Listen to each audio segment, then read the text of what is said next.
Hi, this is Silas Ram of AsianCultureVulture.com. I'm here at the Jaipur Literature Festival. It's the third day, and I'm with the author Carmela Shamsi. Tell us a little bit about your book, A God in Every Stone, and how you came to write it.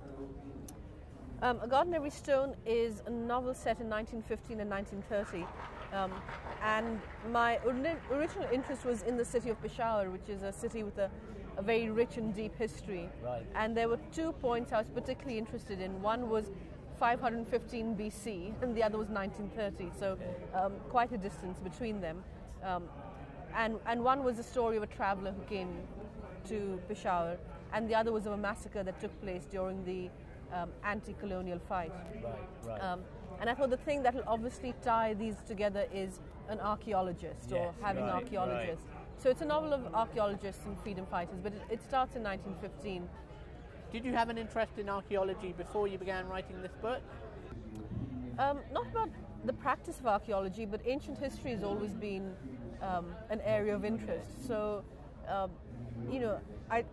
not going to say that I know very much even now about excavation trenches and things like that, but it was an area of interest which felt very easy to go into. How did the character of Vivian come to life for you? Originally, I had the idea that I'd have a male archaeologist, a male English archaeologist. Sure. But as I started reading about archaeology in the early 20th century, one of the things that struck me, well, first of all, I was struck by the fact that I needed more women in my novel, but also that the early 20th century was a point when women were going into archaeology more.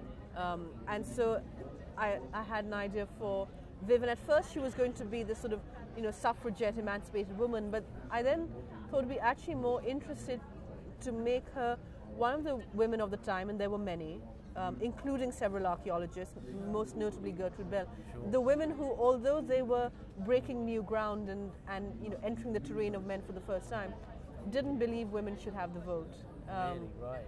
So I liked the idea of a woman who on one hand was quite progressive, and on the other hand basically brainwashed by her father, who said, well, if all women were like you, fine, they could have the vote, but most of them aren't. They're silly creatures. So well, it must have been quite a challenge to write a woman who in some ways was a little bit not so progressive.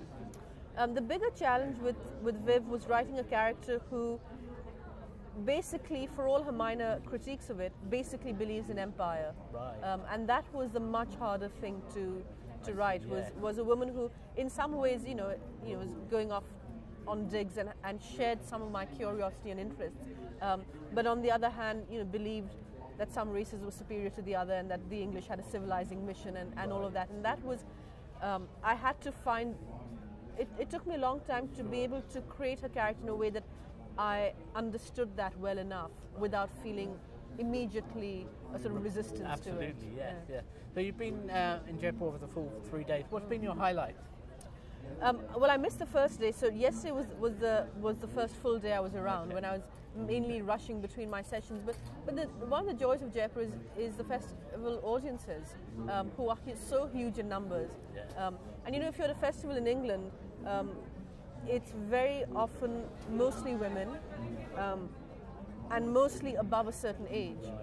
And we love those women who turn up and buy the books. Sure. But you do think, where are the men, where are the 20-somethings? And in Jaipur you see them, from school children and men and women. I was doing a session on women writing, which would typically be something where you would find women. Right. And it was a completely mixed audience. Right. So and that was very welcome for you. Yeah. Well, when you started out, what sort of expectations did you have? Was there a career plan or anything like that?